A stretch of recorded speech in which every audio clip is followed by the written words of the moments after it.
qui avait une armée. Vous avez vu ça où dans le monde entier? Un candidat qui a une armée. Et un candidat dont l'armée a bouclé tout le nord du pays dont lui vient. Il faut dire que les pressions étaient très fortes dans la mesure où les conditions n'étaient pas du tout réunies, puisque la partie nord et la partie ouest étaient encore sous le contrôle exclusif des rebelles. Les rebelles qui bénéficiaient maintenant pratiquement de camps militaires, puisque dans le programme de reconstruction, il y a eu des camps militaires qui ont été réhabilités et les rebelles ont été cantonnés dans ces camps-là, enfin une bonne partie. Et donc ils avaient non seulement leur propre camp, mais ils avaient leur propre armement, leur propre équipement. Et donc le désarmement qui devait avoir lieu pour sécuriser l'ensemble des élections n'a pas eu lieu. Et le redéploiement complet de l'administration n'a pas suivi, dans la mesure où même les préfets, les sous-préfets qui avaient été affectés étaient sous le contrôle des commandants des zones, qui étaient encore très actifs. Donc tous ces éléments-là montraient que les conditions n'étaient pas réunies. Mais les bailleurs de fonds avaient fait comprendre clairement au président Laurent Gbagbo que tant qu'il n'y a pas les élections, eh bien, il ne faut pas qu'il espère la réduction de la dette et donc les moyens pour financer le développement. Et donc ces pressions subtiles sur le plan, disons, de la mobilisation des moyens et du processus PPTE ont abouti, en plus des pressions diplomatiques, c'est-à-dire les résolutions de l'ONU, l'action des différents diplomates occidentaux, etc., etc. Toutes ces pressions-là ont conduit à l'organisation des élections dans des conditions qu'on connaît. Je l'ai peu connu finalement, beaucoup moins que certains de mes amis socialistes. Je l'ai revu ensuite à 2 reprises au moment de la préparation de l'élection présidentielle, où je suis allé à Abidjan 2 fois pour le voir longuement.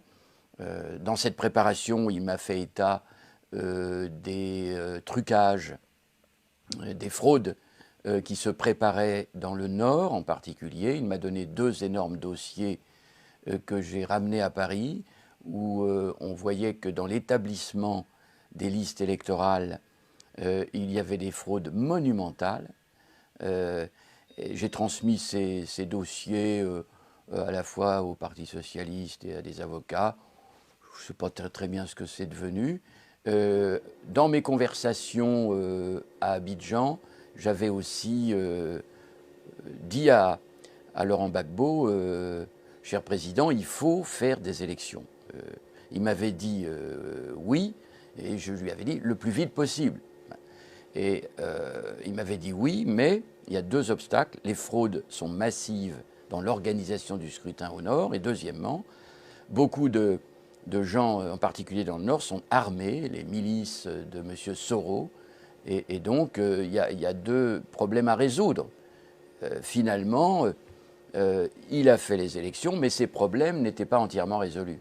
Le problème de la zone Nord, c'est qu'il n'y avait plus d'organisation administrative et qu'il était extrêmement difficile de vouloir faire comprendre aux responsables des forces nouvelles, Guillaume Soro en premier d'ailleurs, que si on voulait des élections démocratiques, il fallait que toute la population ait accès à ça. Mais comme les bandes armées des forces nouvelles avaient pillé à peu près tout ce qui représentait l'administration, toutes les autorités officielles, on arrivait à trouver effectivement dans le marché de Bouaké des beignets emballés dans des extraits de naissance. Et comme en plus derrière la fameuse notion d'ivoirité, c'est-à-dire que seuls ceux qui sont nés en Côte d'Ivoire vont pouvoir être identifiés comme citoyens ivoiriens, évidemment, ce n'était pas très intéressant pour les forces nouvelles, parce qu'on sait bien que beaucoup de forces nouvelles venaient du Burkina Faso, ou d'autres pays, ou du Libéria, ou du Mali. Et donc, c'était aussi le moyen, en écrasant toute forme d'administration, de semer un petit peu le désordre et la zizanie, et de continuer de persévérer une instabilité chronique, militaire, sécuritaire, dans toute la moitié nord du pays. Ce deuxième tour a eu lieu le 28 novembre 2010.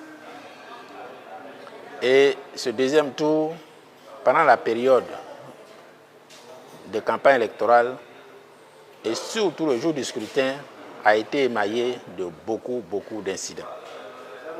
À titre d'exemple, dans 500 bureaux de vote, sur les 22 bureaux de vote à peu près qu'il y avait au niveau national, le représentant du candidat Laurent Gbagbo, qui était propriétaire et dépositaire d'un mandat légal de représentation du candidat, mandat qui lui a été délivré par la Direction nationale des campagnes dans 500 bureaux de vote. Même ce représentant du candidat Laurent Gbagbo n'a pas pu prendre part au vote. Et je rappelle qu'au premier tour, on n'avait pas une telle situation. Ça voudrait dire qu'au deuxième tour de l'élection présidentielle, le représentant du candidat Laurent Gbagbo, qui avait voté pour lui au premier tour, n'a pas voté pour lui au deuxième tour. Comprenez que c'est un peu difficile à comprendre. Mais en réalité, ça veut dire que les gens ont été purement et simplement chassés des bureaux de vote. Ils ont été molestés, ils ont été frappés, les voitures calcinées et certains malheureusement sont décédés. Et cela essentiellement dans la zone qui était occupée par la rébellion et qu'on appelait la zone CNO, la zone centre, nord et ouest. Je sors de là, j'arrive dans un autre lac qu'on appelle Lou. Ce sont aussi les représentants qui pourchassent ma voiture pour dire « Ah, il ne faut plus tenir parce qu'il y a trop de menaces ». Les rebelles sont déjà passés plus de 2-3 fois. C'est difficile quand on ne voit pas pour nous laisser. On fait voter même des gens qui ne voient pas. Il y a certains qui viennent avec des cartes d'identité, on dit non, c'est ma maman, mais ma grand-mère, elle ne voit pas clair. Ils viennent, on leur sourit à voter. En tout cas, les règles ne sont pas du tout respectées. Ils venaient avec leur grand-mère ou bien Ils ne venaient même plus pas avec leur grand-mère. Il prend au moins 10 extraits de naissance ou bien les cartes d'identité comme il veut, quelles que soient les pièces. Il arrive, il est simplement, il dit, la seule chose qu'il a dit, c'est qu'il est chez UDPC. On l'autorise à voter à la place de tout cela. Parce qu'on dit non, il ne voyait pas clair, bien ça n'a pas marché. Et on ne cherche même pas à savoir si ces personnes existent. Donc nos représentants n'avaient pas le droit de contester. Sinon, on vient t'enlever automatiquement et puis bon, peut-être si tu as la chance, tu peux vivre et puis tu rencontres un jour tes blessures. Ou bien ben, on ne te voit plus. Ça, c'est l'environnement qui a vécu effectivement les représentants de Laurent Gbagbo dans les bureaux de vote. Précisément ce que je peux témoigner dans le département de Séguéla qui englobe en même temps Kani. Séguéla, Kani, Sifié, Orofla. Ce sont les sous-préfectures en fait. Donc, dans ces deux villages, à Séguéla ville même, c'était presque la même chose. Dans tous la majorité, 92% des bureaux de vote, c'était vraiment la même situation. Parce qu'à partir de midi, ils ont commencé à vider tous les représentants du FPI dans les bureaux de vote, qui nous rejoignaient à la direction des campagnes pour dire bon, on les a chassés du bureau. Et les gens ont fait des déploiements à l'absence. Il y a certains qu'on les maintenait. Ça dépend du chef rebelle. Devant cette situation, qui était aussi illustrée par le fait que le jour du scrutin, à la fermeture des bureaux de vote, on a vu des personnes qui n'étaient pas mandatées pour cela, à transporter des urnes. Le jour des élections, on a vu des gens voter en dehors de tout isoloir. Et comme je l'ai indiqué tout à l'heure, beaucoup de gens ont eu leurs biens saccagés. Et ce que nous avons fait ce jour-là, conformément aux instructions du président Laurent Gbagbo, c'était de ne pas répondre à la provocation. Nous savons que la loi du talion existe. Œil pour œil, dent pour dent. Mais nous savons aussi ce que Gandhi a dit à ce propos. Gandhi a dit à ce propos, vous le savez, que si on veut appliquer la loi du talion, tout le monde serait alors édenté et tout le monde serait alors aveugle. Et nous n'avons pas voulu faire de la Côte d'Ivoire un pays où tout le monde serait édenté et où tout le monde serait aveugle. Nous n'avons donc pas réagi à toutes les provocations qui ont été faites ce jour-là. Mais nous n'avons pas croisé les bras non plus. Nous avons ce jour-là, 28 novembre, sur l'ensemble du territoire national, documenté toutes les situations d'irrégularité aux élections. Nous avons photographié toutes les victimes. Nous avons enregistré leurs témoignages. Nous avons récolté leurs rapports médicaux. Nous avons collecté les ordonnances qui ont été payées pour eux et nous avons constitué un dossier que nous avons présenté le jour même des élections à M. Choy, à ses bureaux à l'ONUCI en Côte d'Ivoire. Sur l'instruction du président Laurent Gbagbo, j'ai moi-même conduit une délégation de la Direction nationale des campagnes pour aller présenter tous ces documents à M. Choi, accompagné d'une lettre que nous lui avons remise pour attirer son attention sur ce qui s'était passé en réalité sur le terrain, afin que toute décision éventuelle qu'il prendrait soit une décision éclairée et une décision objective. Malheureusement, ce qui s'est passé par la suite nous montre bien que ces indications et ces informations n'ont pas été prises en considération par l'ONUCI. Mais ce sont ces mêmes documents qui ont été utilisés par le président Laurent Gbagbo pour faire 5 réclamations au Conseil constitutionnel le même jour, le même 1er décembre, pour que le Conseil constitutionnel puisse regarder, disons, ces plaintes et prendre les décisions idoines. Je rappelle aussi que ces réclamations portaient sur 7 départements. Le département de Bouaké, où nous avons remarqué qu'à peu près 100 000 voix ont été ajoutées pour le compte du candidat du RDR sur la fiche de dépouillement officielle que la CEI a produite.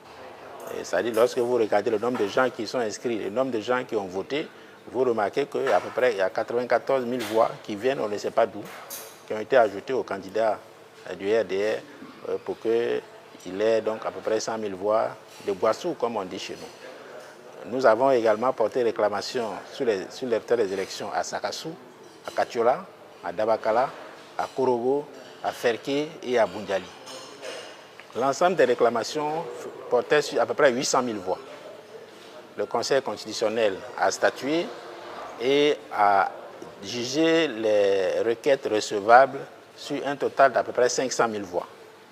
Je rappelle que le Conseil constitutionnel a ôté sa méthode d'autosaisine qui a été utilisée donc pour annuler les élections aussi dans d'autres régions. Et je ne reviens même pas sur les conditions et les circonstances dans lesquelles le résultat provisoire du deuxième tour a été proclamé par le président de la CEI, parce que tout le monde sait que c'est un résultat qui a été donné hors délai. Il a été donné le 1er décembre, c'est-à-dire le 4e jour des élections. Il n'a pas été donné dans le siège de l'institution qu'est la CEI. Il n'a pas été préalablement, les résultats n'ont pas été préalablement validés par l'ensemble des commissaires, la trentaine de commissaires, et parmi lesquels, je vous rappelle, il y a les représentants des candidats. Moi, j'étais le représentant du candidat Laurent Gbagbo auprès de la CEI pour la consolidation des résultats. J'avais été invité par le président de la CEI au regard des textes pour être présent au moment de la consolidation et la proclamation des résultats provisoires.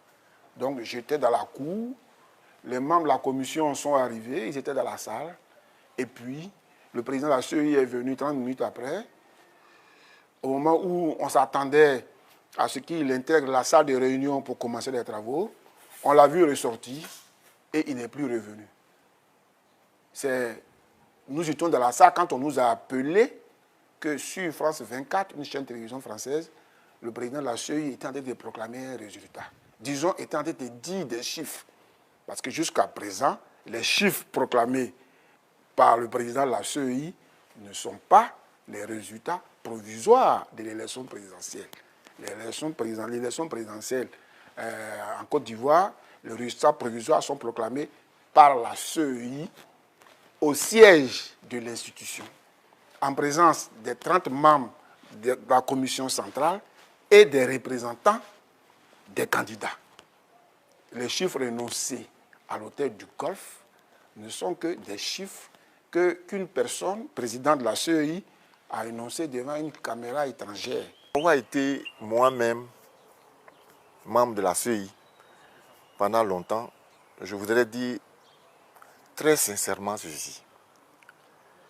Je souhaite qu'on fasse un distinguo, mais net, entre la personne de Youssouf Bakayoko et la CEI. La CEI a compilé les résultats. Je veux parler de la dernière séquence qui est importante, le deuxième tour. Les résultats sont venus. Nous avions 19 résultats régionaux à valider. Nous avons de façon consensuelle validé 14 résultats. Il restait donc 5 résultats. Ces résultats était difficile à valider parce que il y a un groupe qui disait mais c'est les chiffres qu'on doit additionner. Il y a d'autres qui disaient mais le PV, sous le PV, il est dit qu'il y a eu fusillade. Et sur ce PV, il y a plus d'électeurs que d'inscrits.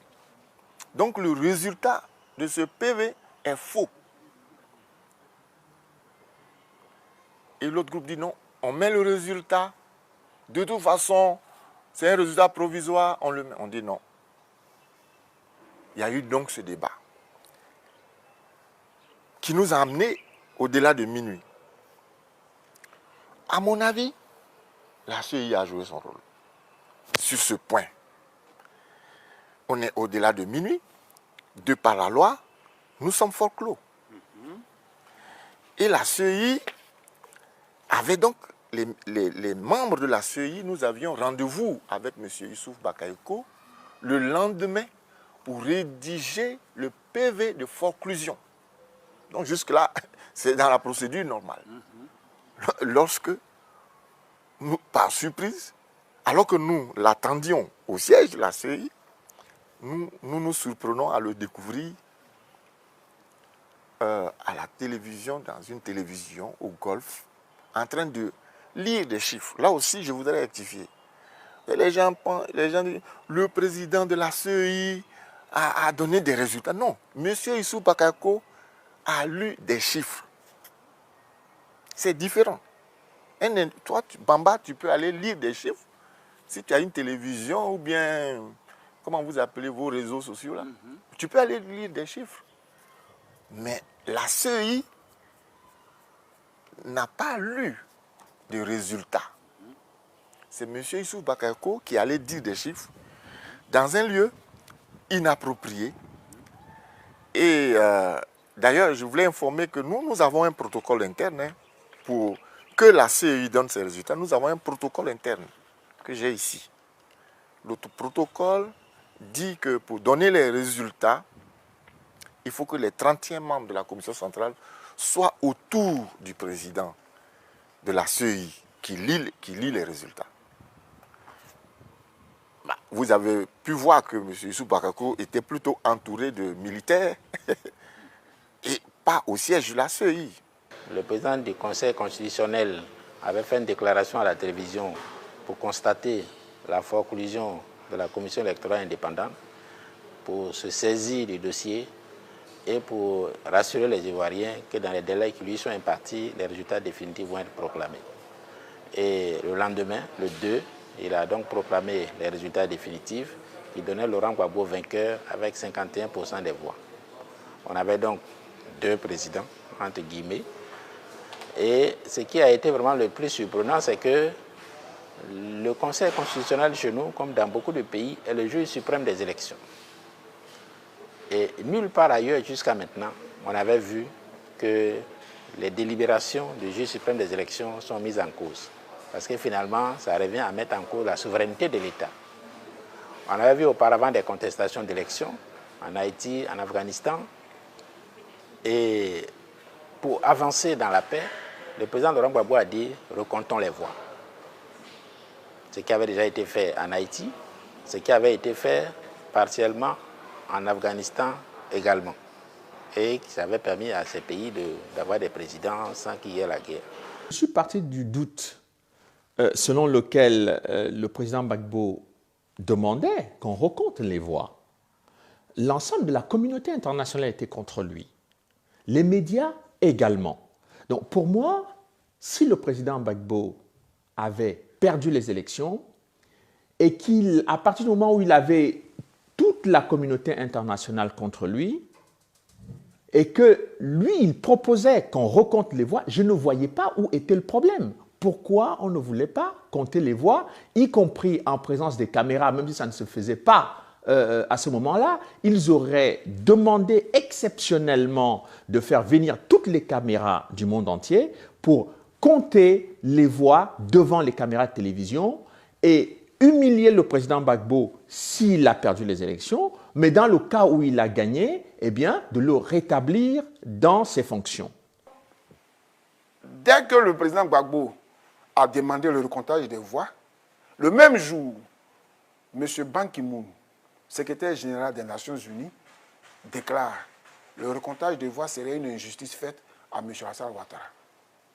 Ce qui était attendu de lui, c'était d'appeler les différents membres, de s'asseoir et de chercher une solution au problème qui s'était posé. Il ne l'a pas fait. Yoon Jin-choi savait dans quel délai devait intervenir la proclamation des résultats provisoires par la CEI. 3 jours, selon les textes. Cela n'a pas été observé. Yoon Jin-choi savait donc que la CEI était hors délai pour proclamer un quelconque résultat provisoire. Or, qu'est-ce qu'il a fait? Yoon Jin-choi, alors que le président de la CEI, qui a été incapable de donner les résultats dans les délais légaux, est allé au quartier général du candidat Alassane Ouattara pour proclamer des résultats tirés on ne sait d'où. Puisque ces résultats, jusqu'à aujourd'hui, ne sont fondés sur aucun procès verbal régulier de la Commission électorale indépendante. Rappelez que les élections ont été supervisées par un certain nombre d'observateurs qui étaient venus de différentes structures. L'Union africaine avait une délégation qui était dirigée par le Premier ministre Kofi Go, et la société civile africaine avait plusieurs organisations qui avaient envoyé des observateurs. L'Union européenne avait envoyé ses observateurs. Il y avait en tout 5 groupes d'observateurs qui ont quadrillé la plupart des bureaux de vote le jour des élections et qui ont fait des déclarations de presse en guise de rapport à la fin de leur mission. Aussi bien l'Union africaine que la société civile africaine, que le commissaire pour la coordination des experts électoraux africains, que les émissaires pour la promotion des élections crédibles en Afrique et l'Union africaine, toutes ces organisations ont dit que les élections au deuxième tour n'étaient pas crédibles et qu'il appartenait aux autorités ivoiriennes de prendre les mesures idoines dans ce cas d'espèce. C'est ce qu'a fait le Conseil constitutionnel. Donc malheureusement, l'Union européenne, dont les délégués ont été molestés pendant les élections, qui ont même dû affréter un avion pour aller les chercher, a dans sa déclaration dit que tout s'était très bien passé. C'est quand même un peu curieux, c'est le moins qu'on puisse dire, je pense. Et ça amène à nous poser des questions sur quelles étaient certaines intentions. Imaginons même que certains aient pu penser que les officiers ivoiriens étaient partiaux. Mais il se trouve que l'Union africaine a constaté également les mêmes fraudes. Et dans le rapport de l'Union africaine, on va encore plus loin parce qu'on constate qu'il y a des gens qui ont été violentés, qu'il y a eu des massacres de population, et qu'il y a eu les massacres des représentants ou des gens qui venaient voter pour le président Gbagbo, et qu'en plus, il y a eu des femmes qui ont été violées. Bon, alors, on s'est retrouvé devant une situation qui était non seulement une situation d'illégalité du point de vue du processus électoral, donc des élections, et on s'est retrouvé devant une situation délictueuse du point de vue du droit pénal ivoirien.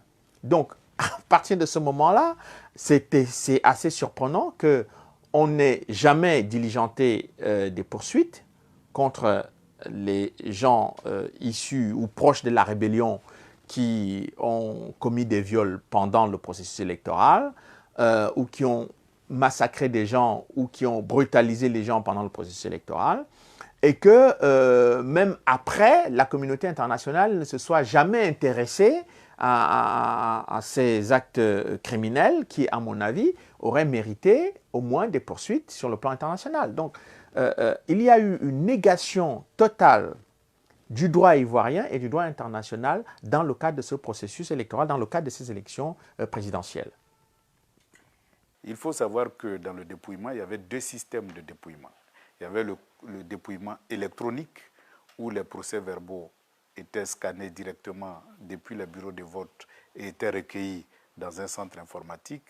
Et donc les informations étaient rentrées dans l'ordinateur et en fonction des critères de validité, l'ordinateur retenait ou rejetait le procès verbal si ça respectait les normes. Eh bien, on avait constaté d'emblée, dès le premier jour du décompte électronique, que près de 2000 procès-verbaux étaient des faux procès-verbaux.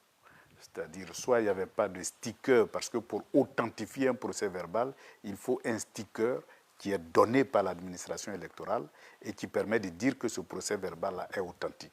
Ben, il y avait des milliers de procès-verbaux sans sticker. Ça veut dire que c'est des faux procès-verbaux qui ont été introduits dans le système. Il y avait aussi des résultats aberrants où le nombre de votants était largement supérieur au nombre d'électeurs. Et il y avait des cas même ridicules où même les représentants supposés du président Gbagbo n'ont même pas voté pour Laurent Gbagbo. Donc il y avait tellement de cas d'aberration que lorsque le dépouillement a commencé, et bien sûr les régions sud, il n'y avait eu aucun problème. Je vais vous faire remarquer que sur les 19 régions, il y a 14 régions dans le sud qui comportent 80% de l'électorat. Et vous avez 5 régions dans le nord et dans l'ouest qui comportent à peu près 20% de l'électorat. Mais sur les 80% de l'électorat, il n'y a eu aucun problème. Les dépouillements ont été faits, les procès-verbaux ont été validés et les résultats ont été consolidés. Mais sur les 5 autres régions, à partir de Bouaké jusque dans le nord, c'était impossible, compte tenu de l'ampleur de la fraude. Et donc la commission électorale indépendante n'a pas pu obtenir des résultats provisoires au terme des 3 jours légaux qui lui sont consacrés pour le décompte des voix. Et même au niveau du comptage électronique, eh bien, il n'y a que 60% des procès-verbaux qui ont été acceptés par, disons, l'ordinateur comme valables. Les 40 autres pourcents étaient des cas litigieux qu'il fallait, je dirais, envoyer pour examiner si c'était acceptable ou pas en commission électorale.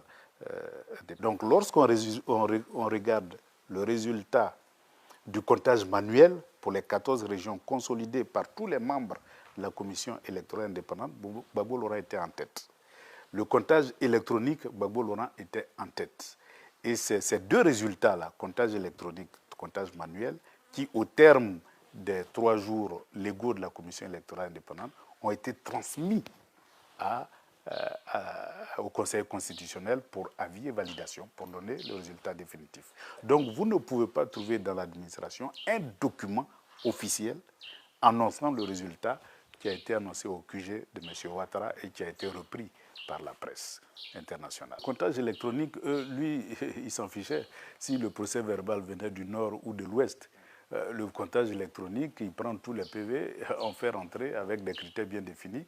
Si c'est acceptable, c'est oui. Si ce n'est pas acceptable, c'est non. C'est ce que je dis, on ne l'a jamais laissé gouverner parce qu'on n'a jamais voulu qu'il applique son programme. Il avait un programme, enfin, on a dû vous en parler, l'assurance, la maladie universelle, l'assurance maladie, l'AMU universelle, l'école gratuite, le développement, la décentralisation, la responsabilisation des collectivités locales, la nouvelle politique d'industrialisation de la Côte d'Ivoire, la politique des grands travaux. Mais vous savez, Nicoletta, c'est-à-dire que on ne prend que les 2 ou 3 dernières années de Gbagbo, mais il faut saisir que pendant de 2002, 2003 à 2006, 2007, c'était la guerre. C'est-à-dire que c'était terrible. Tout était absorbé, malheureusement, par les moyens de se défendre, les moyens militaires, financièrement parlant. C'est-à-dire qu'il fallait absolument l'empêcher de bouger, d'agir, et a fortiori de mettre en œuvre son programme. Quoi de mieux que de déstabiliser la Côte d'Ivoire? Et quoi de mieux ensuite de l'évincer en disant, vous voyez, on l'évince, il est parti, il faut qu'il parte, parce qu'il a été désavoué par le corps électoral. Alors tout le monde sait que ce désaveu du corps électoral, malheureusement, n'est pas confirmé, et il aurait été sans doute beaucoup plus solide, cet argument, si on avait procédé, qui était un minimum, à ce fameux recomptage, puisque les Nations Unies avaient tous les bulletins de vote.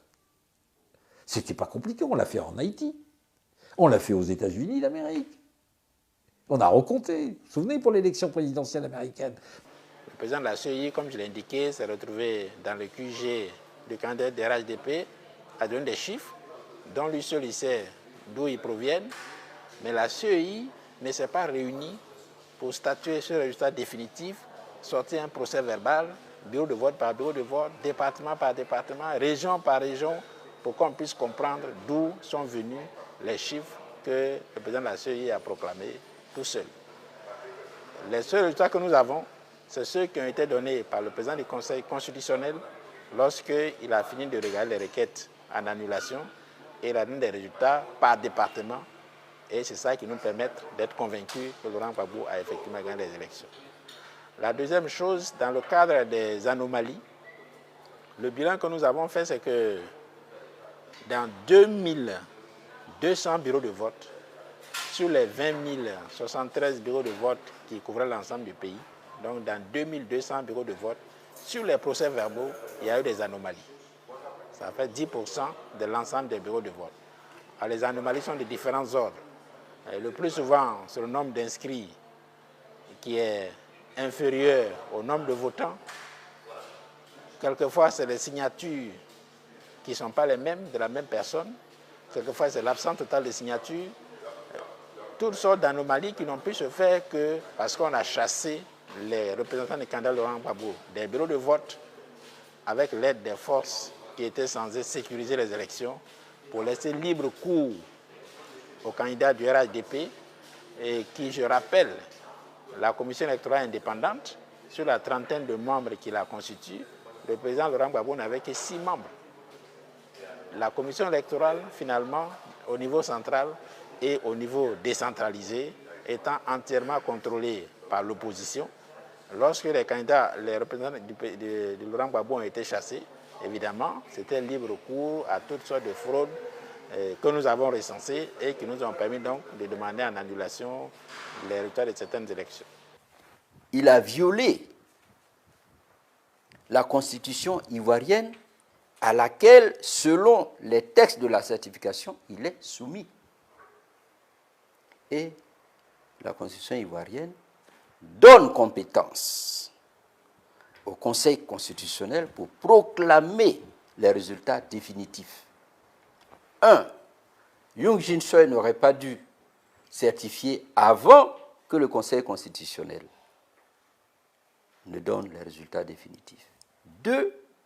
Les résultats définitifs étant donnés, Young Jin Choi devrait dire si les résultats du Conseil constitutionnel sont contestés, il devrait faire le constat et chercher à régler, conformément à son mandat, le problème créé par cette contestation. Ce n'est pas ce qu'il a fait. Il a certifié, il a persisté dans cette certification et c'est ainsi que nous avons eu droit à 2 proclamations. Une autoproclamation de victoire par Alassane Ouattara sur la base des faux résultats proclamés par le président de la CEI dans les conditions indiquées et les résultats proclamés officiellement par le Conseil constitutionnel donnant la victoire au président Laurent. Donc l'ensemble des étapes du déroulement du scrutin doivent être certifiées. Cela veut dire quoi? Cela veut dire que le secrétaire général des Nations Unies ou son représentant en Côte d'Ivoire devrait dire que les résultats provisoires énoncés par le président de la CEI ne sont pas les résultats provisoires parce qu'ils n'ont pas été proclamés au siège de l'institution. Ils n'ont pas été proclamés en présence des 30 autres membres de la commission centrale. Ils n'ont pas été proclamés en présence des représentants des candidats. Donc la procédure de publication des résultats provisoires n'ayant pas été respectée, je ne certifie pas l'étape de la proclamation des résultats provisoires. Voilà en quoi cette certification pose problème et il est bon de dire, je me souviens que le président de l'Angola, à l'époque, avait même demandé qu'on puisse poursuivre Young Jin Choi, parce que c'est lui qui est la vraie cause de la crise post-électorale. Le rapport Kadio Didi, qui a été mis en place pour enquêter sur les suspicions de violation, a indiqué que les auteurs de la crise ne sont pas à rechercher ailleurs, en dehors du président de la CEI et de Yoon Jin Choi, qui sont à la base d'une certification qui a servi de base à tout ce qui s'est passé par la suite. Donc voilà, si vous voulez, comment, de façon, j'allais dire, importante, l'ONU, à travers son représentant spécial, a manipulé les élections, n'est-ce pas, pour aboutir à l'imposition d'Alassane Ouattara comme président. Le niveau de fraude a été énorme. Et ce n'est pas tellement le soutien à un homme, le soutien à Laurent Gbagbo qui m'a guidé.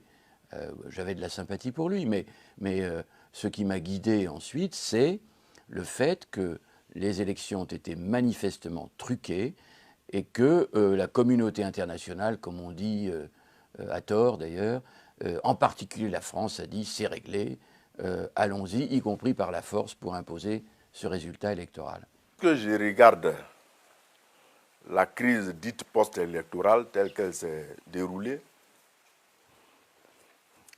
et comme le disait le président Laurent Gbagbo lui-même, on ne peut pas comprendre pour un simple contentieux électoral dans un pays, des armées étrangères puissent s'engager et faire la guerre à un pays. Les forces de défense et sécurité n'ont été en situation d'attaque. Elles ont été constamment attaquées, à la fois sur la ligne de front, qui a été érigée depuis 2002-2003, et sur le système de défense de la ville d'Abidjan, qui a été éprouvé jusqu'à ce que les rebelles arrivent et puissent prendre le président Laurent Gbagbo. Aujourd'hui, si vous voulez, la France-Afrique, bien sûr, apparaît dans tous les domaines. Cette politique néocoloniale, elle est toujours présente, hein. Moins forte qu'elle l'était, inévitablement, plus de 50 ans après les indépendances, mais c'est l'esprit qui reste. Dans tous les domaines, économiques, financiers, politiques, les votes aux Nations Unies, et plein de choses de ce genre. Ceci étant sur le plan militaire aussi, sauf que sur le plan militaire désormais, tout cela est placé sous l'égide des organisations internationales. Et alors quand on dit organisation internationale, bien sûr c'est l'ONU, qui est le chef, comme on dit, du commandement international. Mais derrière cela, il y a les organisations régionales. Et là, la France aussi a une influence. La CEDEAO, pardonnez-moi l'expression, c'est une organisation bidon. Il y a le Nigeria, Goodluck Jonathan, il était partout, présent, parce qu'il voulait être candidat, être comment dirais-je, élu. Donc il avait besoin, dans une élection où il y avait 100 morts par jour, il avait besoin de l'Occident qui le légitimerait après l'élection présidentielle l'année dernière. Et puis les autres, attendez, Blaise Compaoré qui est faiseur de paix, attendez, faiseur de démocratie, c'est grave. Voilà un monsieur qui est depuis 25 ans au pouvoir, et à qui on demande d'aller régler les problèmes de démocratie au Mali. Et lui qui était censé régler les problèmes de démocratie électorale en Côte d'Ivoire, alors qu'il a mis le feu, c'est le pyromane à qui on demande de se transformer en pompier. Le président Blaise Compaoré du Burkina Faso était aussi médiateur de la crise ivoirienne. Donc voilà un médiateur, un ancien médiateur de la crise ivoirienne qui, au moment où les Ivoiriens sont en difficulté pour obtenir le résultat de l'élection présidentielle, ou en tout cas où on a une discussion ou un débat sur qui a gagné, qui a perdu les élections, l'ancien médiateur appelle le président français Nicolas Sarkozy, lui écrit une lettre lui demandant d'intervenir militairement contre le président démocratiquement élu qui est M. Gbagbo.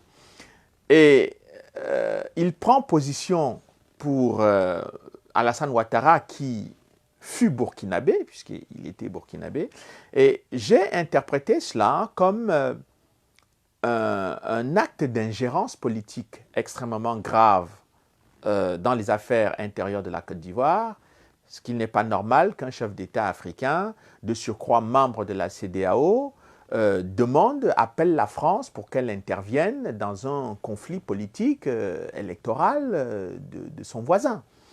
demander qu'on aille renverser M. Gbagbo, qui est en conflit électoral avec Alassane Ouattara, je ne trouvais pas ça ni très démocratique, ni très élégant de la part d'un ancien médiateur de la crise ivoirienne. La deuxième chose, c'est que la lettre qui va être adressée maintenant par M. Sarkozy le 25 février 2011 à M. Goodluck Jonathan, donc le président du Nigeria qui est à la tête de la CEDEAO, c'est pour lui dire qu'effectivement, la France est en train de prendre toutes les dispositions pour faire partir le président Gbagbo du pouvoir. Et on n'est plus dans un débat sur les élections, on est dans un débat sur la volonté de renverser un régime. Et il ajoute dans sa lettre, et c'est très intéressant, que ce dossier ivoirien qui n'est pas très bien compris par le président sud-africain Jacob Zuma doit faire l'objet de l'envoi d'un émissaire auprès de Zuma pour lui expliquer exactement ce qui se passe.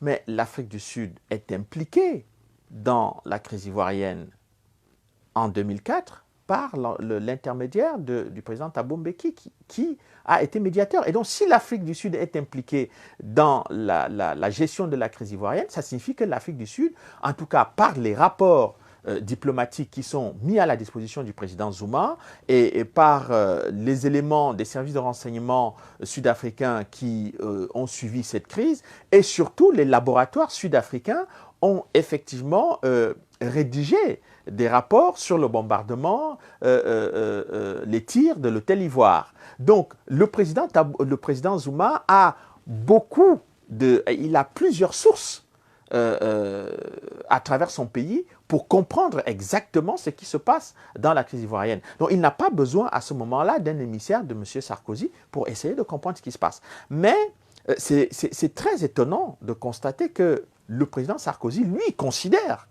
que le président Zuma n'a rien compris à la crise ivoirienne. Et donc, comme il n'a rien compris, on va lui envoyer un émissaire français qui viendra lui expliquer, alors que le président Zuma a plusieurs Sud-Africains qui sont impliqués, soit comme médiateurs, soit comme experts dans le dossier sud-africain, dans le dossier de Côte d'Ivoire. Donc, cette lettre, pour moi, a été, si vous voulez, caractéristique de ce qui était le projet politique de M. Sarkozy, mais ça reflétait encore aussi l'état d'esprit du travail en duo que faisait Blaise Compaoré avec le président Sarkozy et le président du Nigeria, Goodluck Jonathan, pour essayer de déstabiliser la Côte d'Ivoire.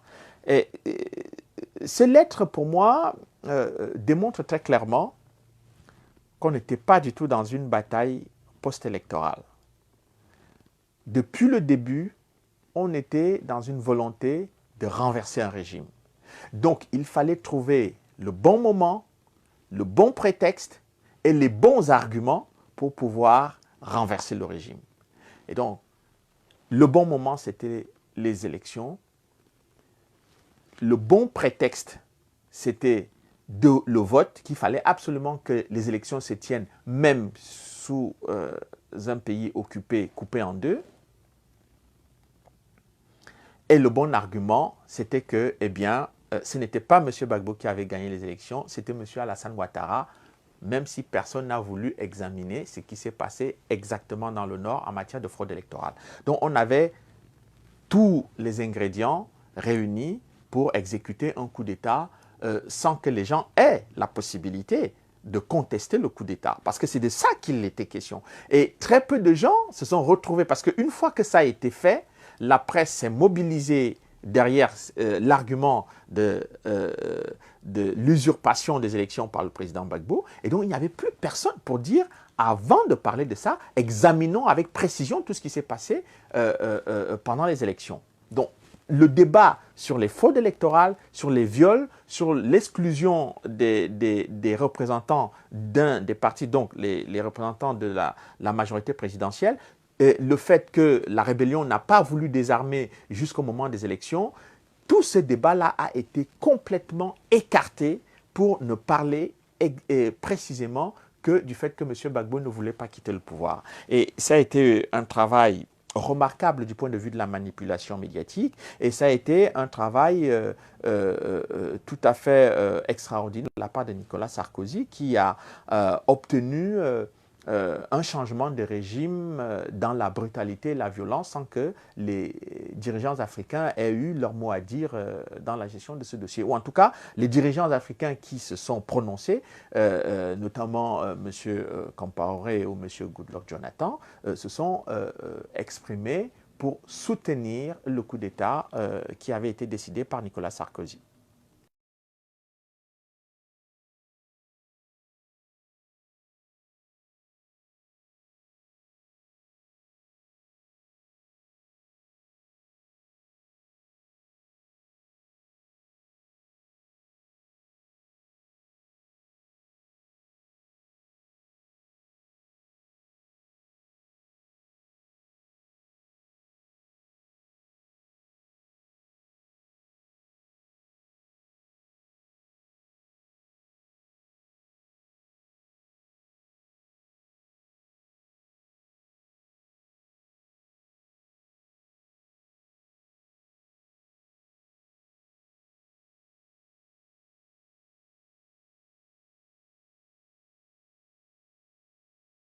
Il y a une résistance qui se met en place à tous les niveaux, que ce soit au niveau gouvernemental, avec comme je le dis, la vraie République, c'est-à-dire celle dirigée par Laurent Gbagbo. Au niveau économique, vous voyez que les bailleurs de fonds coupent tout lien. On va même jusqu'à mettre l'embargo sur les médicaments. On va jusqu'à retirer la signature sur les livres comptes de la Côte d'Ivoire au niveau de l'UEMOA, donc une extension de la BCAO. Il y a tout un processus mis en place, si vous voulez, une armada confectionnée pour permettre à la Côte d'Ivoire de Laurent Gbagbo et aux Ivoiriens de plonger plus bas que terre. Donc, il fallait, pour tenir le coup, vraiment s'organiser. Et comme vous le savez, en Côte d'Ivoire, il y a un monsieur qu'on appelle Charles Blé Goudé, qui malheureusement aujourd'hui est à la CPI et que je salue et que je respecte beaucoup. Ce monsieur a une fois de plus organisé la résistance au niveau de la jeunesse ivoirienne. Et vous avez constaté que, aux mains nues, nous avons essayé de défendre notre pays une énième fois, mais c'était hélas sans compter véritablement le fait que cette fois-ci, Nicolas Sarkozy et toute la communauté internationale avaient décidé de faire véritablement un passage en force, même sur le corps des Ivoiriens. Et il y a eu carnage à Abidjan. Il y a eu carnage pour permettre à Ouattara de s'installer au pouvoir. Dans un cadre républicain, dans un cadre purement républicain, il est, si vous voulez, le leader des jeunes patriotes. Il a un mouvement politique qu'on appelle l'Alliance des jeunes patriotes, qui est plus un mouvement de lobbying dont le COJEP faisait partie, le COJEP qui est son mouvement à lui. Donc, quand les jeunes vont le voir, pour dire général, il s'était proclamé général de la rue, mais c'est juste péjoratif. Quand ils disent général, on fait comment? Le pays a attaqué, il faut bien qu'on le défende. Il dit, mais vous ne pouvez pas défendre le pays en étant dans les milices et dans des composantes non reconnues, non conventionnelles. Je souhaite que vous allez vous faire enrôler dans l'armée ivoirienne de manière légale. Compte tenu de son aura et du fait que, d'une manière ou d'une autre, il avait ses entrées dans la République, il suffisait pour lui de voir les généraux pour leur dire « Ah, les enfants... » Puisque l'armée même avait besoin de recrutement, en fait. L'armée avait besoin de recrutement. C'était pour lui de galvaniser ces jeunes-là pour dire « Allez vous faire enrôler et que de manière légale, vous défendez votre pays. » C'est pas constituer une milice. C'est pas constituer une milice. Moi, je veux dire, par exemple, que si vous, madame les journalistes, vous avez votre pays et attaqué, que vous avez un jeune frère qui est là, et que l'armée a besoin de bras valides, vous allez lui dire, mais va t'enrôler dans l'armée, puisque le pays a besoin d'être défendu. Cela a existé partout dans le monde. On a fait, je ne sais pas, je n'ai pas les thèmes militaires, mais parfois il y a eu la réquisition sur tous les plans. La réquisition humaine, la réquisition alimentaire, la réquisition matérielle. Le ministère de la Santé passe régulièrement des contrats avec l'Union européenne. Et donc, c'est ce qui s'est passé. La Côte d'Ivoire a respecté ses engagements vis-à-vis de l'Union européenne. Donc, c'était à l'Union européenne maintenant de respecter, elle, son engagement vis-à-vis de la Côte d'Ivoire en fournissant les médicaments et le matériel médical à la Côte d'Ivoire. La commande avait été faite et tout, etc. Le bateau, ce qui est grave, c'est que le bateau qui était chargé de la commande ivoirienne venait livrer les médicaments en Côte d'Ivoire, il était sur la mer. Lorsque l'embargo a été lancé, et lorsque l'embargo a été lancé, le navire qui transportait la commande ivoirienne de médicaments a été détourné sur Dakar. Vous dites non, vous n'allez plus en Côte d'Ivoire, mais vous allez à Dakar pour décharger les médicaments que la Côte d'Ivoire a commandés sur Dakar. Et à partir de Dakar, certainement que c'est revenu en Europe. Ça, je ne sais plus quelle trajectoire les médicaments ont suivi, mais ce que je sais, c'est que les médicaments ne sont plus arrivés à Abidjan. Alors pendant ce laps de temps, vous vous rendez compte? Il y avait rupture de médicaments. Les gens qui étaient blessés, qu'on amenait dans les hôpitaux, on ne pouvait plus les soigner. Les gens qui étaient malades, on ne pouvait pas les soigner. Les officines qui étaient servies par rapport à cette commande de médicaments n'avaient plus de médicaments. Vous vous rendez compte?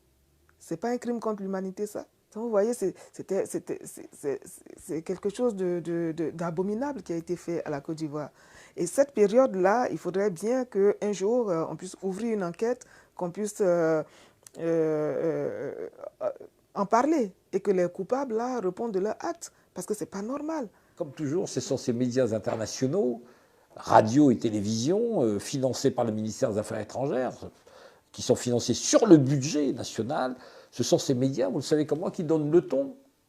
Et l'autre, la presse française, elle est suiviste. Lorsqu'il s'agit de l'Afrique, elle suit généralement la ligne officielle du pouvoir. France 24, RFI, France 24, c'est du matraquage. Franchement, c'est du matraquage. La presse française en Afrique, notamment en couvrant les événements en Afrique, c'est que ces journalistes deviennent des acteurs. Ce ne sont plus des observateurs. Ce sont des acteurs. Ils ont leur parti pris. C'est connu. Enfin, ce salaud, la rédactrice en chef. Il faut le dire, tout le monde le sait. Il faut une des grandes rédactrices en chef, patronne de la rédaction d'RFI, a dansé le jour où Gbagbo a été abattu, sorti, a dansé dans son bureau, sous les yeux d'un certain nombre de journalistes, ravie, heureuse qu'elle était. Je crois qu'il faut le dire, je le lâche, pardonnez-moi, mais c'est rapporté par un journaliste intérieur qui était accablé en voyant ça. Tout le monde sait qu'il y avait des anti-Gbagbo, mais primaires, un paquet. C'est nul. C'est simplement, bon, c'est comme ça, parce que c'est l'Afrique, parce qu'on est des chefs, hein, et vous entendez un journaliste, pardonnez-moi, un petit journaleux parfois, dire « j'aurai sa peau ». Sa peau politique, bien évidemment, alors on y va. Ça, c'est ça la France-Afrique, ma chère. J'ai envie de dire, c'est plus ça que les voyous qui prennent de l'argent, qui vont, vous les verrez toujours, ceux-là. Mais ceux qui distillent cette information et qui agissent de manière aussi unilatérale et grotesque, ceux-là, ce sont les véritables pourfondeurs, j'ai envie de dire, de la morale politique.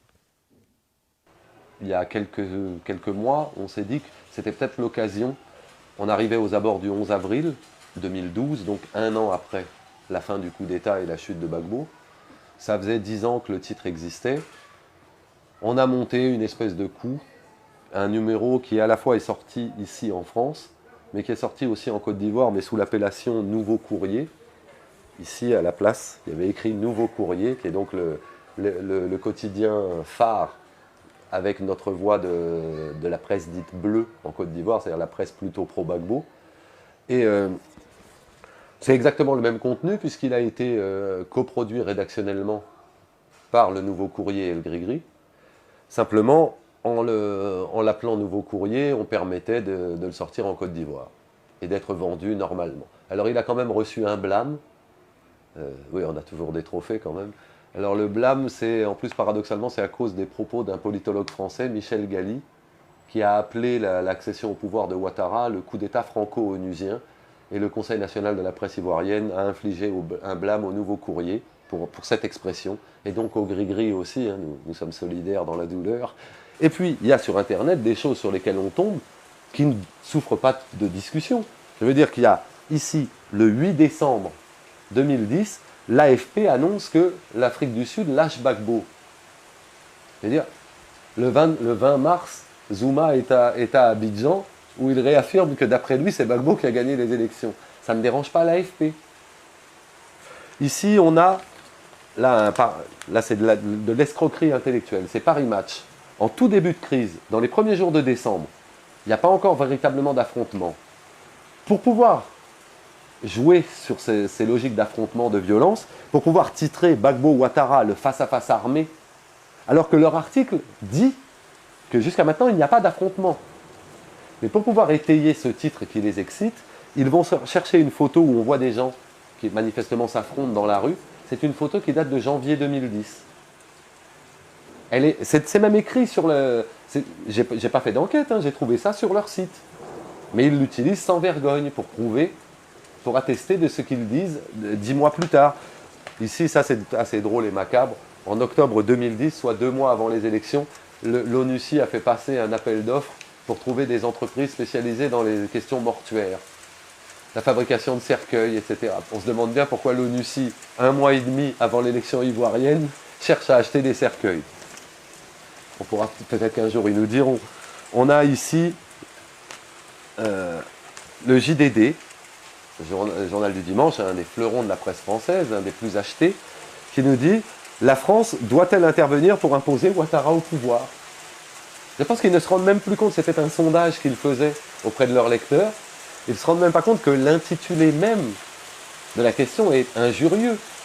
C'est illégal, je veux dire que la France n'a pas à imposer qui que ce soit, et on n'a pas besoin de l'opinion des Français sur cette question. On a, par exemple, ici, bien sûr, Le Point dont je vous parlais tout à l'heure, la Suisse bloque d'éventuels fonds de Gbagbo. Ça, c'est mon préféré, c'est le chef-d'œuvre.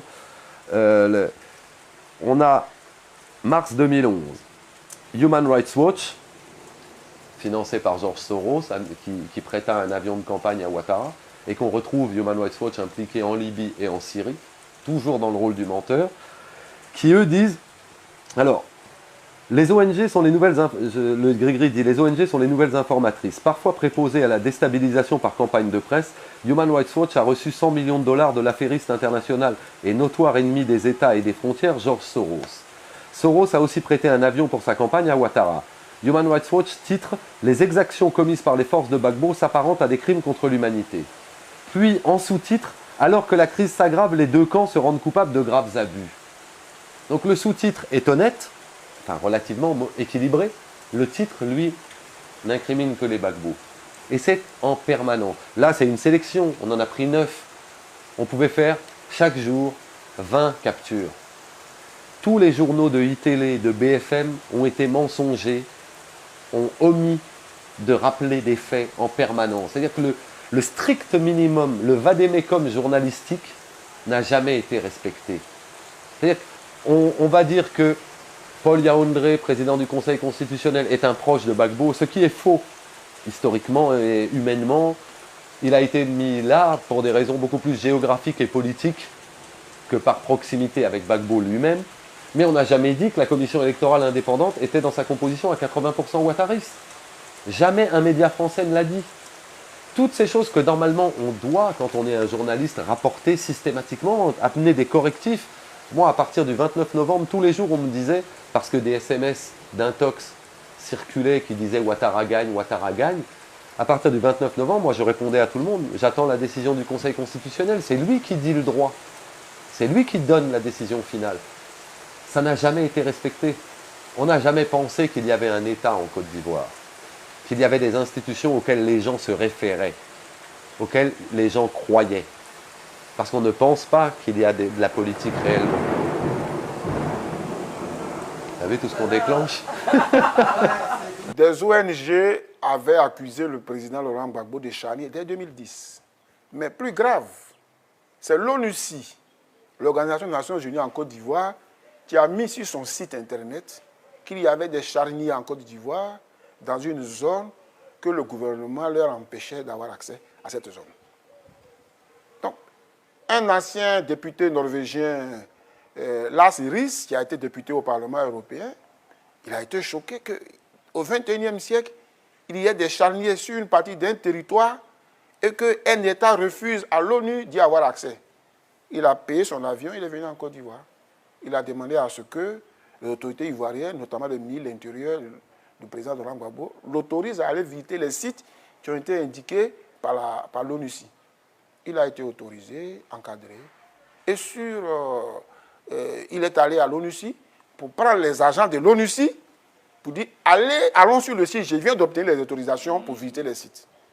Et l'ONUCI lui dit non, il n'y a pas de site. On nous a demandé de mettre ça sur Internet qu'il y a des charniers.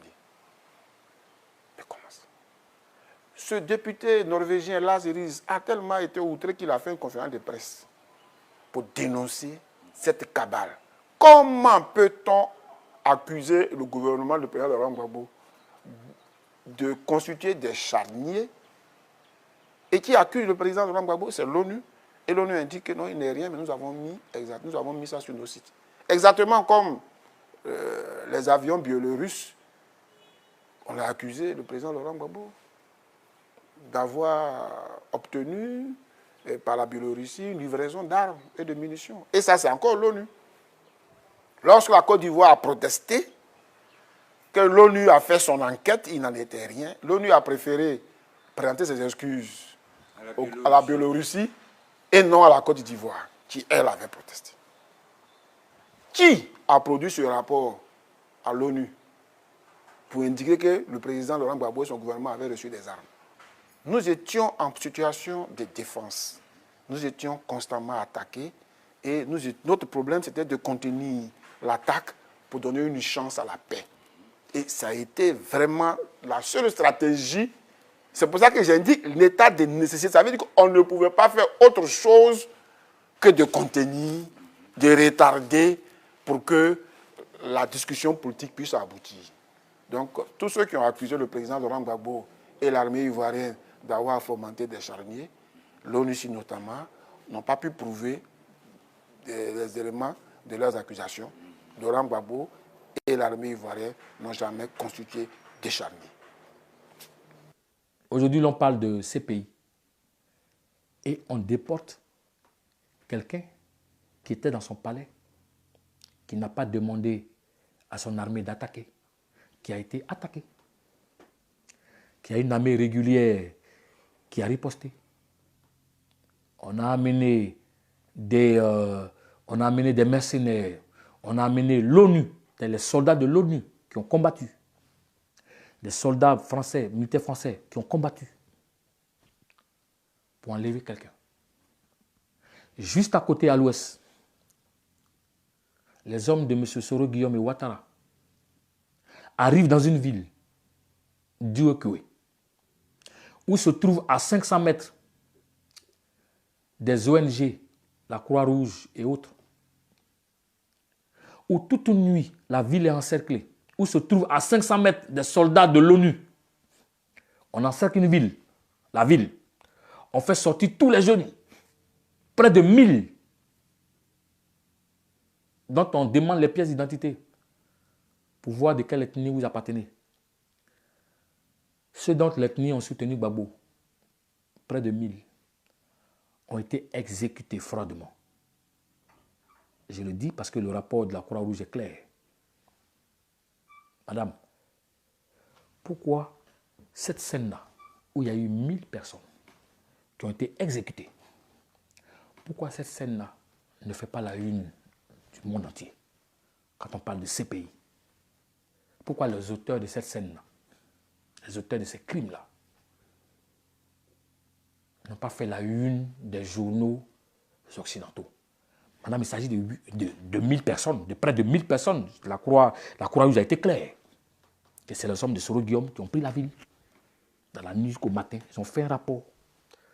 Expliquez-moi, pourquoi ces crimes, près de 1000 jeunes ont été exécutés dans toute une nuit? Les images sont là. Pourquoi personne n'en parle?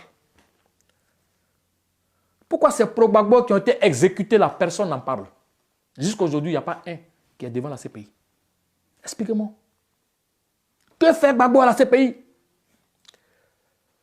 Quand on parle de crimes contre l'humanité, madame, alors ça, c'est un crime contre l'humanité. Il y en a au moins 1000 qui ont été exécutés toute une nuit par les hommes de Soro Guillaume et de M. Ouattara. Mais non. On met un blackout. Ça n'a rien à voir avec la CPI. Non. On veut casser du Gbagbo parce que ces idées expansionnistes peuvent prendre toute l'Afrique. Donc il faut forcément le condamner. Dans une société soi-disant ouverte, comme dirait Georges Soros, une société de la transparence médiatique, il y a des épisodes coloniaux où on ne sait pas encore, je ne me prononcerai pas par exemple sur ce qui s'est passé à Bouaké, les 10 morts et les 30 blessés français, les 60 et plus morts ivoiriens à Abidjan et les 1000 ou 2000 blessés. Hein. Il y a une sorte d'omerta, de, comment vous dites, caméra oscura, là, hein, de chambre noire, hein, où par exemple en 2011, en avril 2011, on ne sait toujours pas le nombre de victimes des forces pro-Ouattara d'un côté, FRCI et Dozo à Abidjan dans l'intérieur du pays, et même des morts des bombardements franco-onusiens, hein, sur, je rappelle, la résidence, la présidence, les camps habités comme à Kouedo et Agban, jusqu'à un CHU ou un supermarché ou des cités universitaires. On ne sait pas combien il y a eu de morts et de blessés. Alors ceux qui le savent, hein, c'est peut-être votre prochaine investigation, c'est la Croix-Rouge ivoirienne et le CICR à Paris et à Genève qui ont les chiffres mais qui ne veulent pas les donner parce que c'est des chiffres ultra sensibles. Le président Gbagbo avait demandé qu'une enquête soit faite pour situer justement les responsabilités. D'abord pour voir le nombre de personnes qui ont péri pendant cette période tragique et puis ensuite pour situer les responsabilités. Malheureusement, l'enquête n'a pas pu aller jusqu'à son terme puisque le président Gbagbo a été arrêté. La ministre de la Santé qui était chargée de faire ces investigations, elle aussi, elle a été arrêtée et on l'a emprisonnée dans le nord de la Côte d'Ivoire, voilà, pendant des mois entiers sans jugement. L'Union africaine a saisi le gouvernement et a saisi M. Ouattara. Le 26 mars 2011, pour dire que M. José Brito, qui est du Cap-Vert, a été désigné pour donc aider à trouver une solution pacifique. Et les discussions sous l'arbitrage de M. José Brito devraient démarrer le 5 avril à Addis Abeba. Et c'est le 28 mars que M. Sarkozy et M. Ouattara décident, au lieu d'attendre que l'initiative de l'Union africaine aille jusqu'à son aboutissement, décide d'attaquer la Côte d'Ivoire et de nous faire la guerre telle qu'elle a été faite. Je ne vous apprends rien.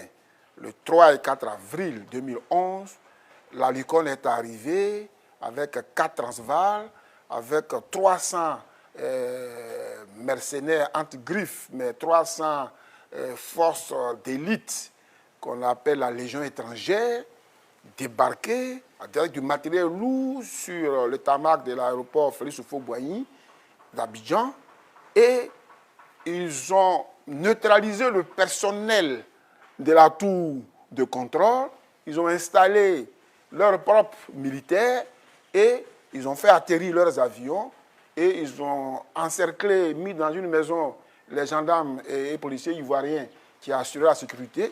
Et durant toute la période de bombardement de la présidence de la République et des sites sensibles de l'État, la France était aux premières lignes.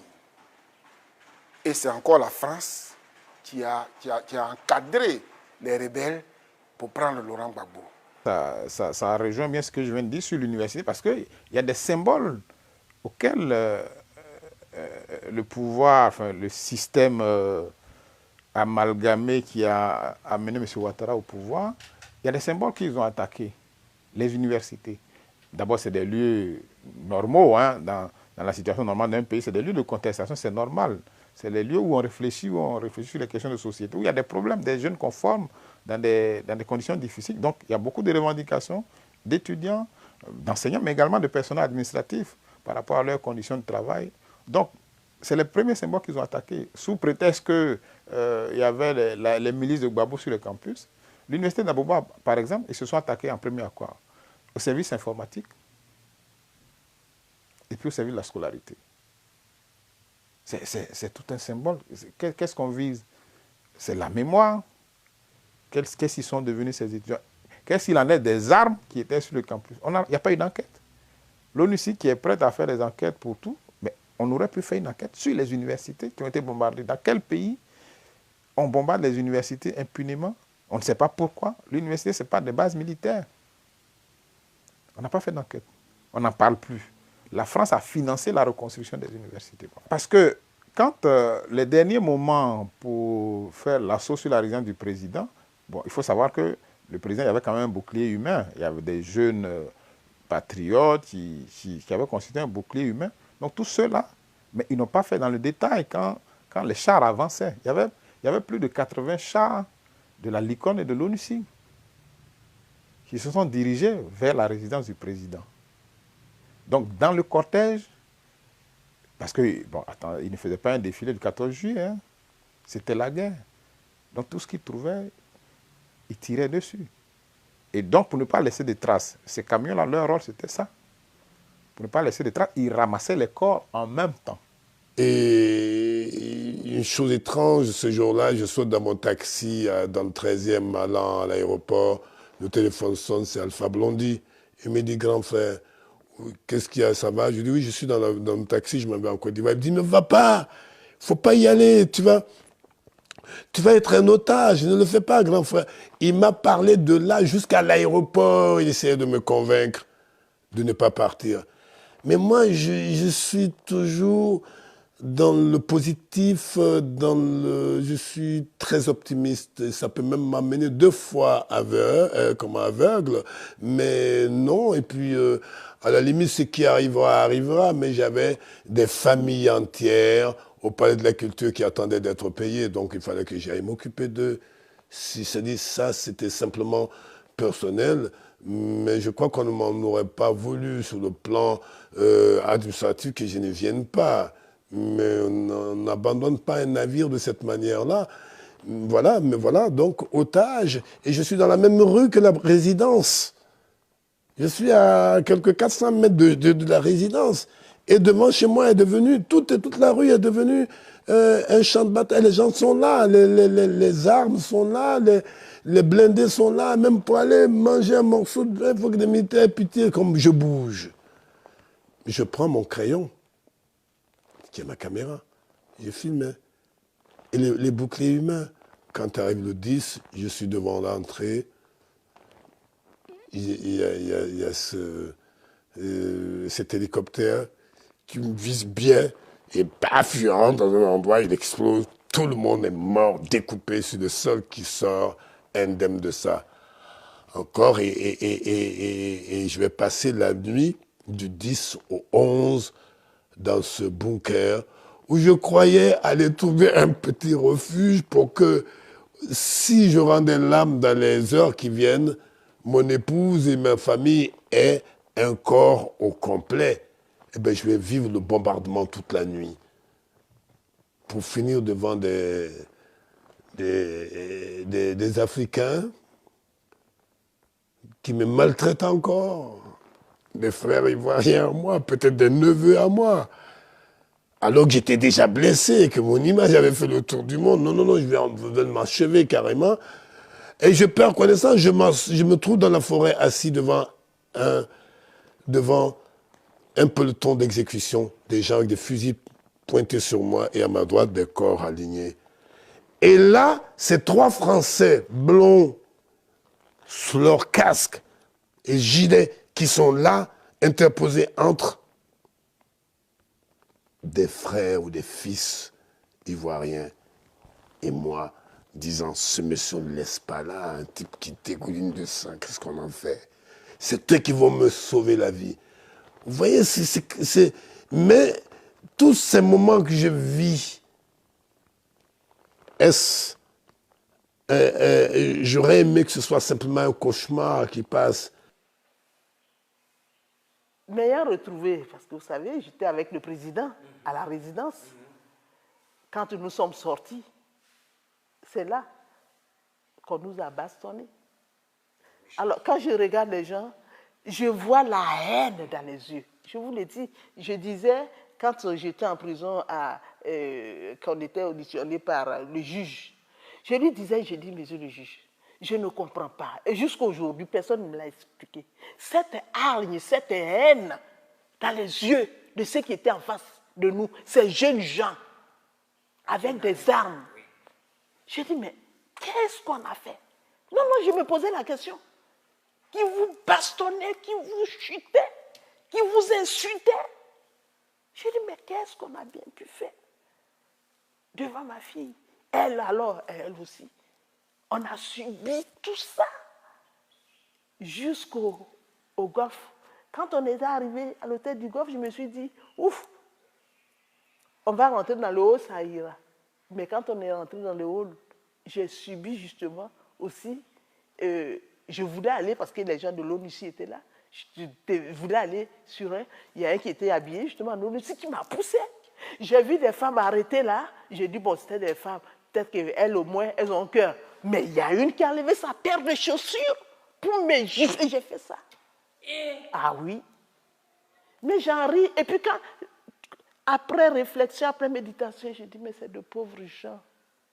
C'est de pauvres gens. Mais j'ai pitié. Et je ne sais vraiment pas ce qu'on leur a mis dans la tête pour manifester cette haine, cette hargne sur nous. Pourquoi? Mais quand je suis rentrée, quand on nous a fait rentrer dans la chambre, on était 12, nous étions 12 dans la petite chambre du Golfe là. C'est fini. C'est fini. Non, c'est fini. J'ai dit, Dieu merci, je ne suis pas morte. Mais ils m'ont tellement bastonné, humilié, humilié. Mais l'eût été une combinaison que j'avais en dessous de mon boubou, mais j'étais nue, parce qu'ils ont déchiré. J'étais partie. J'aurais été nue.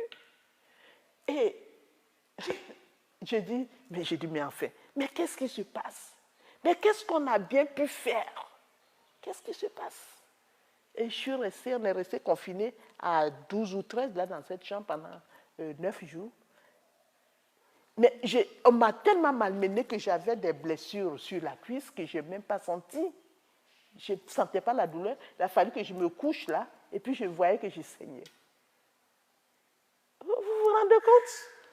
Vous vous rendez compte?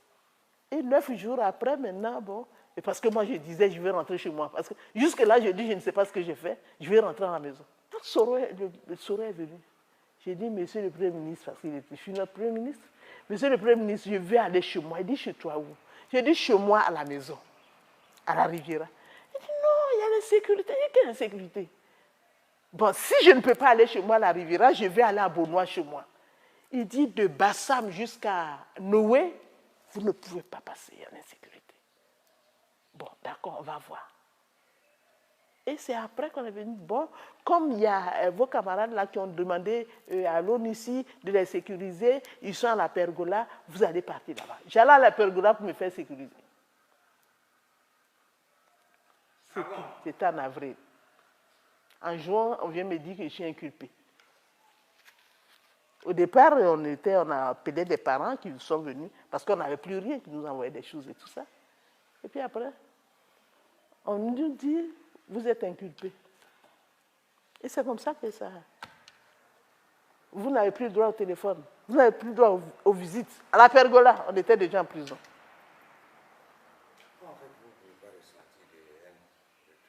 C'est mon Dieu qui est fort. C'est mon Dieu. Vous demandez la grâce du pardon, il vous donne le pardon. Il me donne de pardonner à tous ces gens-là. Je leur ai pardonné. Parce que la Côte d'Ivoire doit avancer. Tant que mais si j'ai de la haine dans mon cœur, mais je ne dors pas. Je souffre. Je n'ai pas besoin de souffrir. Je ne veux même pas souffrir.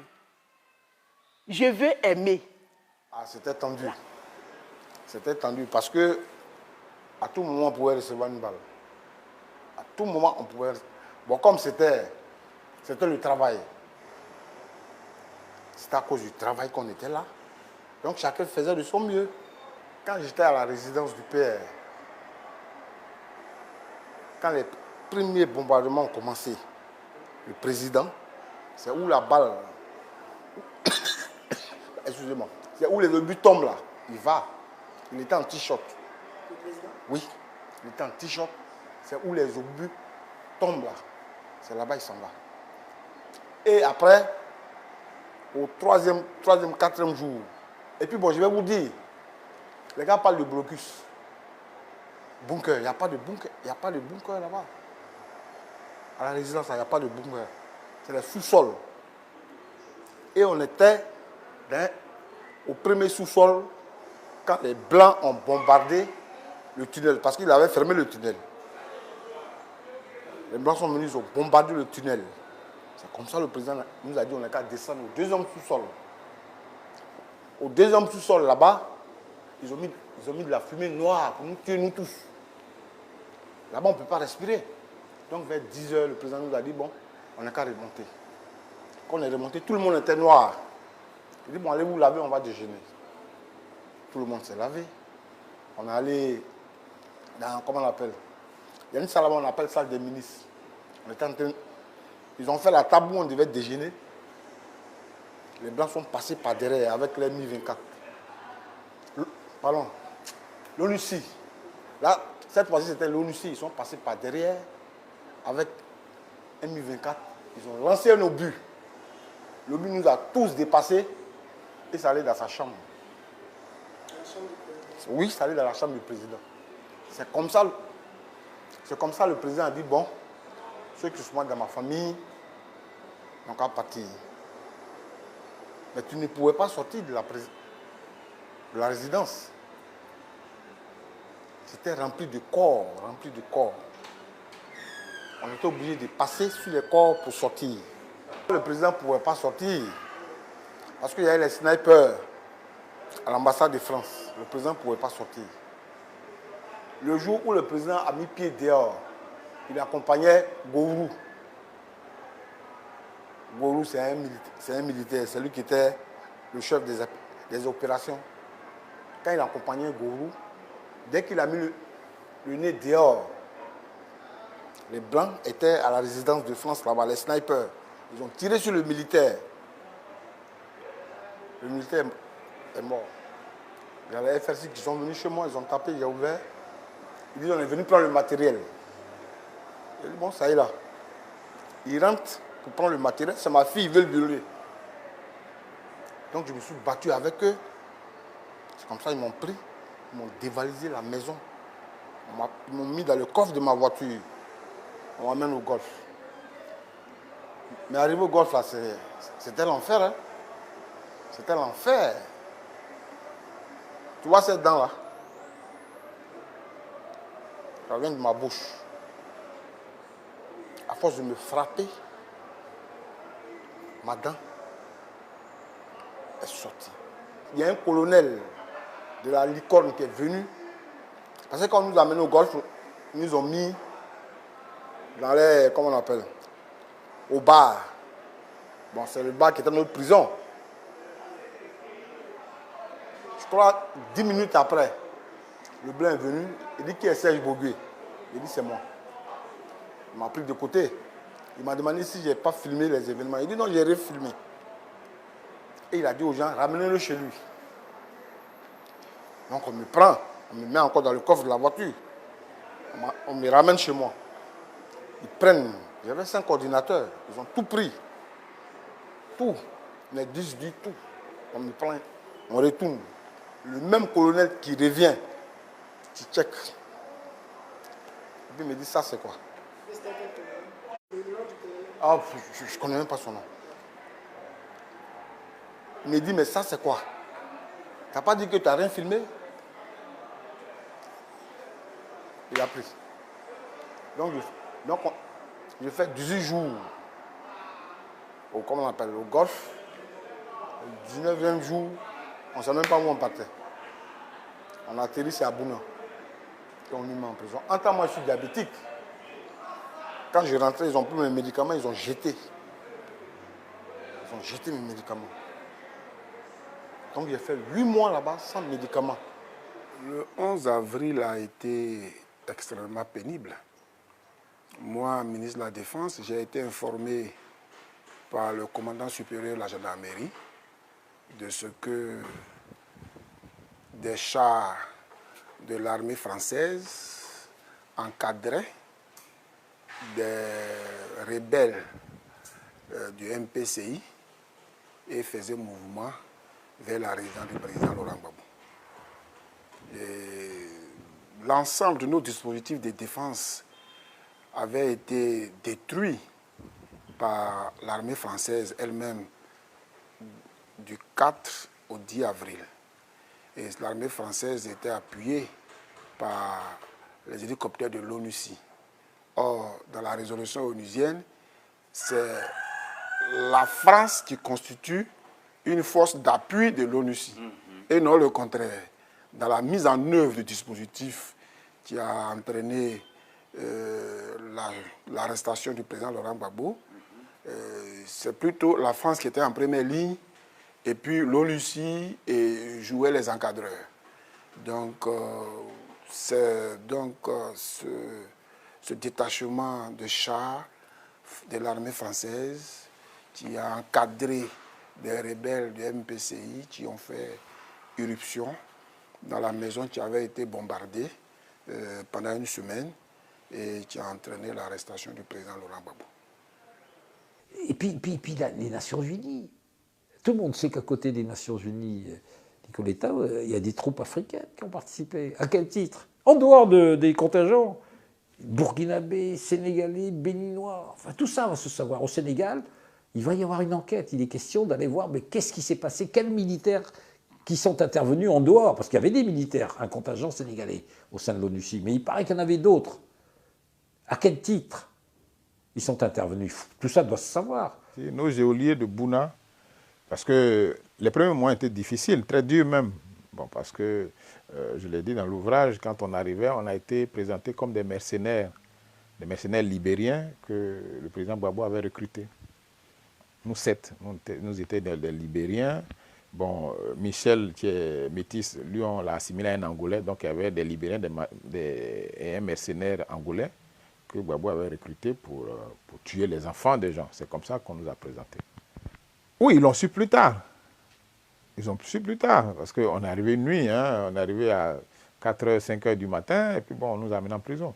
Donc, je veux dire, dans cette ambiance, les jeunes, nos geôliers, ils étaient très durs. Bon, ils ont eu des consignes au départ, mais après quand même 2 ou 3 mois, ils se sont habitués à nous, et puis on a raconté un peu notre histoire. Donc, ils savaient plus ou moins. Donc, ils se sont ouverts à nous. Donc, on a vu. C'est des jeunes qui n'avaient plus à manger. Ils n'avaient plus à manger.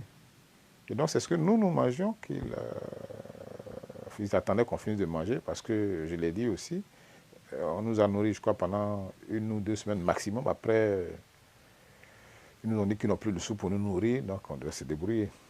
Heureusement qu'il y avait dehors de bonnes volontés qui nous ont soutenus. Et c'est avec cet argent-là qu'on les nourrissait également, qu'on les soignait, eux aussi.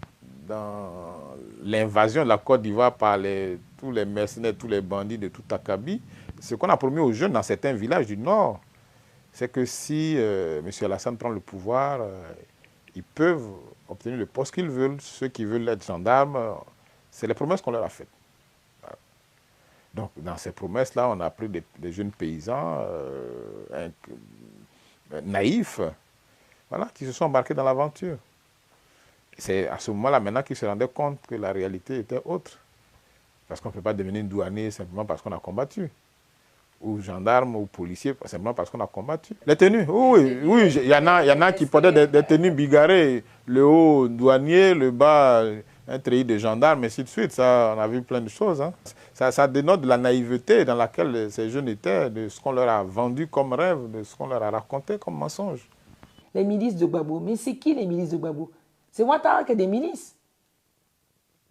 Mais je ne crois pas du tout, en France, quand la France a été occupée, qu'elle s'est retrouvée en guerre, dans les villages, les gens se sont organisés pour défendre leur village. Jusqu'à preuve du contraire, les populations de l'Ouest ou les populations du Sud de la Côte d'Ivoire n'ont jamais quitté le Sud pour aller attaquer quelques personnes que ce soit, dans le Nord de la Côte d'Ivoire, en armes. Donc toute la partie Sud et même Nord, puisqu'ils n'ont rien demandé, eux. Ils ont vu du jour au lendemain des gens qui sont venus en armes rentrer avec des armes, avec dire qu'ils sont venus pour telle ou telle chose, étant en situation de légitime défense. On dénie aux Ivoiriens le droit de se défendre. Et on a décidé, c'est pareil, les mots, c'est pareil. On choisit bien les mots. On a choisi escadron de la mort, là, on choisit milice. Donc, les organisations humanitaires ici, beaucoup d'entre elles, à part Amnesty International, sont restés dans l'idée que Gbagbo avait des milices et que nos parents, nos résistants à nous, sont tous des miliciens. Donc il y a un fonctionnement qui est quand même dépassé. Et le problème, c'est que nous, le souci qu'on a aujourd'hui, c'est qu'on ne peut même plus croire au droit. Est-ce que le droit international a été appliqué en Côte d'Ivoire? Ce n'est pas une affaire de pro-Gbagbo ou pro-Ouattara. Et moi, ça me saoule qu'on puisse nous enfermer. On est enfermés dans les cases. Moi, j'en ai marre qu'on nous enferme dans les cases. On ne peut pas nous enfermer dans les cases.